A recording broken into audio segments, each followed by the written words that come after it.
Hai, Assalamualaikum. Mulakan video kali ini dengan bismillah. Dalam video kali ini, Lila nak buat kuih siput tanpa tepung gandum ataupun gluten free. Sebabnya hari tu ada yang request kat Dila, dia nak kuih kerepek udang geragau, tapi Dila tak buat. Dila gantikan dengan kuih siput.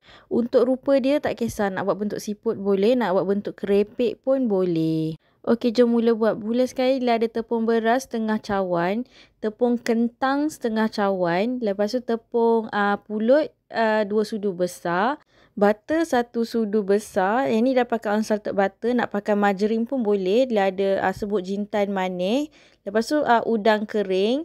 Yang ni dah pakai udang kering biasa lah yang dah ditumbuk. Lepas tu serbuk kari dan juga serbuk cili. Yang ni sukatan terpulang lah nak banyak mana. Lepas tu ada garam dan juga santan. Mula sekali campurkan ke semua bahan kering yang tepung-tepung ni. Lepas tu masukkan jintan manis, jintan putih.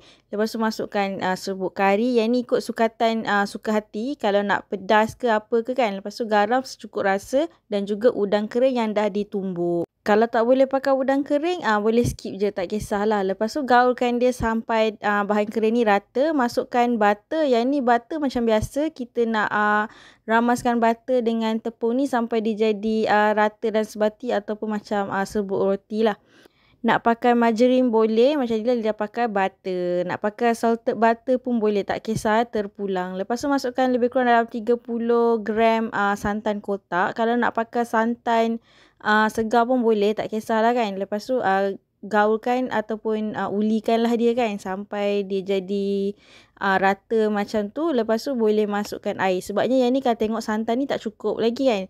Tak cukup untuk buat dia jadi dough, tambahkan sedikit air. Air ni dia tak ada sukatan tau. Boleh tambah ikut selesa tangan lah. Janganlah keras sangat, jangan lembut sangat. Ulikan dia sampai dapat seketul dough yang cantik, tak lekat kat tangan, senang nak gentelkan dia untuk jadikan dia bentuk siput. Nanti bila dah siap uli ni, boleh tengok tekstur dia tak lembut sangat, tak keras sangat. Yang ni dah sedang-sedang cantik lah. Lepas tu dah perapkan dia sekejap sebelum bentukkan. Lepas dah perap sekejap, boleh bentukkan dia dengan acuan siput lah. Nak buat kuih siput, buat acuan bentuk siput. Nak buat kerepek, boleh canaikan dia sehingga nipis. Dah siap gentel lah, boleh mula menggoreng. Siput dia tak apa-apa cantik lah sebab tak pandai sangat gentel siput. Macam biasa, panaskan minyak. Bila minyak dah betul-betul panas, boleh masukkan kuih siput tadi lah. Masukkan ni ikutlah macam biasa kita goreng kuih siput tu, jangan banyak sangat. Sekali goreng jangan sikit sangat lah, macam tu lah. Bila dah masukkan ke semua tu, tolak dia bagi dia kena minyak. Jangan kacaukan dia. Bila dah separuh masak, baru masukkan 2 tangkai daun kari. Yang ni pun terpulang. Kalau tak nak letak daun kari pun okey je, tak ada masalah. Bila dah siap masak, dah cantik kekuningan macam tu, boleh angkat. Untuk resepi ni tak dapat banyak pun, dapat sikit je kuihnya. Kalau nak banyak boleh gandakan resepi.